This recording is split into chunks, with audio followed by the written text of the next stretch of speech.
Okay, guys, let's try this again. I just had an incident with the phone here. I was trying to film and it slipped out of my hands. Hopefully, nothing went bad or anything. Hopefully, just got a little dust on the phone.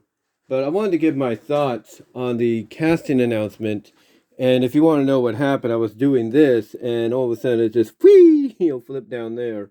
But everything looks like it's okay. Everything looks like it's fine and everything. Just that was kind of a surprise. But anyway, this is the casting announcement that came out for Fantastic Four from Marvel Studios, and it's going to come out on my birthday, so I'm looking forward to that. So I'm going to have two Marvel films, MCU films, to look forward to. Around my birthday, Deadpool and Wolverine this year, and then Fantastic Four right on my birthday next year. But this is the cast announcement. You got Pedro Pascal, who was already announced to play Mr. Fantastic, Reed Richards. You got Vanessa Kirby, who's going to be Sue Storm, Invisible Woman. Ibn Mas Barak is going to be Ben Grimm, the Thing. And Joseph Quinn is going to be Johnny Storm, Human Torch. Now, I know some people are very vocal, or have been very vocal about Reed Richards being Mr. Fantastic, being hold on, blah, blah, blah. Sorry, I got a little tongue-tied there and had my thoughts jumbled there. I do apologize. But like I said, I know some people have been very vocal about Pedro Pascal being Reed Richards and everything. I get it. I understand that. People feel he needs to be Caucasian. That is true. People do feel like if you're going to do a comic accurate movie based on anything, you always got to make sure the casting of said characters match who they are in the comics. I get that. That is true. But let me remind people of the last Fantastic Four movie that came out, the more serious, more grittier one that they did. Michael B. Jordan, the guy that's behind the Creed movies, that plays Apollo's son. He was cast as Johnny Storm in the last Fantastic Four film. So need we forget that? And people got up in arms in that, but did Fox, and this is pre-Disney, being a pre-Disney era, did Fox budge on that? No. They said, hey, we're going to cast him and you're going to like it. Now, true, it didn't help the film, but still, they went with it, and they actually worked around how, Sue and Johnny were, siblings. But in this case, they added the step word to it, step siblings. Now, for me, I look at this and I'm thinking this might be probably the best opportunity for the Fantastic Four to come off as a good film. And the reason I say that is because it seems they got the right people behind it this time, and they have the right person, directing it, the same person. And that person is the individual that did WandaVision. Now, WandaVision, what made it unique and everything was its setting in different eras. Basically, the concept was Wanda was trying to make a utopia for her to live in peace, if you will, to live in peace, and happiness, and not have to deal with all this crap anymore, even though she was, basically trapping people within a realm they didn't want to be trapped in or didn't have any idea they were being trapped in until later on. In between that, you had some humorous comedic moments, but mixed in with some drama, mixed in with some grittiness, some darkness. You had a total, almost perfect package of dramedy. You have humor and seriousness. And in this case with Fantastic Four, if the beginning of the film, if not a majority of the film, takes place in the 60s, as this postcard that Marvel Studios put out is indicating, just by little hints and everything, like from the magazine, the Life magazine that Ben Grimm's reading, which is basically a magazine, basically is based off a magazine cover from February 1964, to the picture of the self-portrait or the portrait of him as an astronaut, giving off those vibes. Whether or not it takes place, partially in the 60s or throughout the 60s, and then somehow ends up, gets them here into our time frame, that's, overall, I feel we're going to have something that people are going to enjoy. I feel that with Deadpool and Wolverine this year, that's going to set the tone for the MCU to start bouncing back. And I think what's going to happen is you're going to look at this, you're going to get Fantastic Four, and you're going to start seeing some films that will connect, but will be showcased very differently. They'll have like a different vibe to them than what you've seen previously.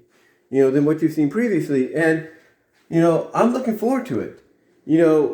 And if the person that did WandaVision the person that did WandaVision is behind this, then I'm going to definitely expect some humor in it. I mean, yeah, in the first two Fantastic Four films that Fox did pre-Disney, the first two, yeah, you had a bit of humor in there. I mean, one of the things that people here on YouTube, like one person who says, whose channel goes by the name of I Love Invisible Women or Invisible Women on My Love, that person put in what's known as like deleted scenes or extended scenes of Jessica Alba's character, because Sue Storm's actress, in those movies, Jessica Alba, going invisible and even stripping herself out of her clothes, to try to escape or try to try to leave without people tracing her, without people finding out where she is and stuff.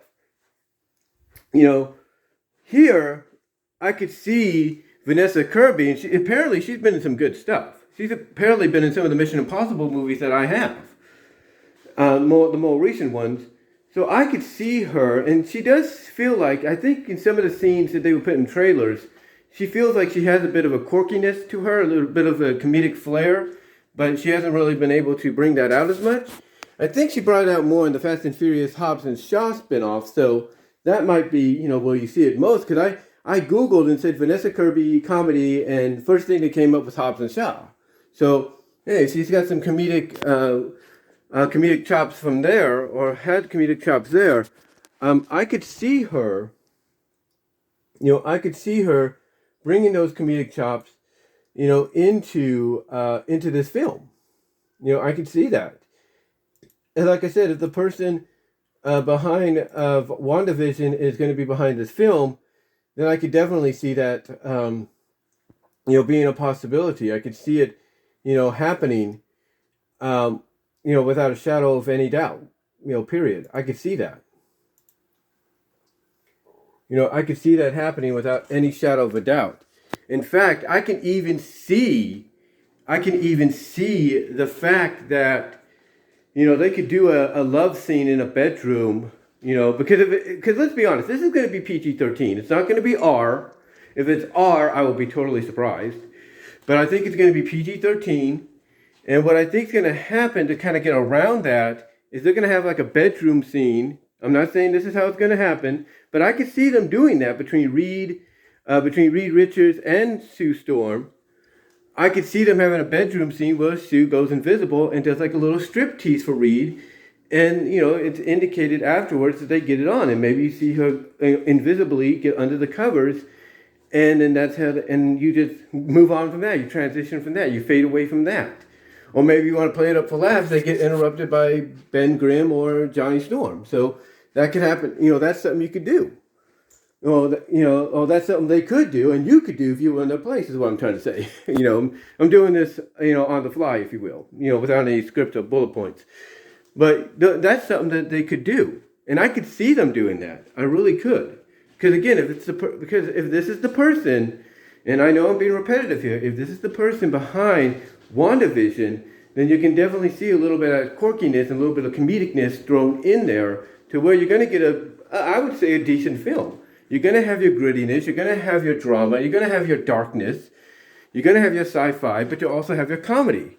And if you're going to want family, and if you're going to want not just, hardcore comic fans to go see this, despite the casting call, or the casting announcement, I should say, if you're going to want diehard fans to go see this, then you're going to, as well as families, because obviously, first family and everything, you're going to want to promote this as a family film, then obviously going that route, and doing something like that, where it's like, oh, it's suggestive that they might do something, but then, and then they, transition to another scene, or they get interrupted. That's something I could see happening. And I could see this is what I can definitely see. I could see Vanessa and Joseph's characters of Sue and Johnny being a little mischiefy. Like the siblings, and she's the oldest, but I could see them being a little mischiefy. Like they take these powers and have a little fun with them. Like, Vanessa Sue Storm character, like I said, could have fun with Reed, going invisible and doing a little striptease. I could see, Joseph having a little fun, teasing Ben Grimm by, basically setting his foot on fire or trying to set it on fire and stuff like that. So you have all the elements, there to make the perfect mix, when it comes to this film. So I look forward to this when it comes out on my birthday. Cannot wait. And I think they're going to do good by it. I think we're going to get something decent. And I think some people need to remember, Michael B. Jordan was Johnny Storm in that last Fantastic Four film, and they worked around that. They worked around to where they made it work. They tried to make it work. So let's not, get angry at the fact that Pedro Pascal is going to play Reed Richards, because guess what? It's not the first time a different ethnic actor or actress has played a role that in the comics or its original format, was portrayed by a different ethnic. Let's not forget that. But anyway, I look forward to it, guys. Let me know what your thoughts are. Comment down below, like, share during the premiere, and until next time, I am out.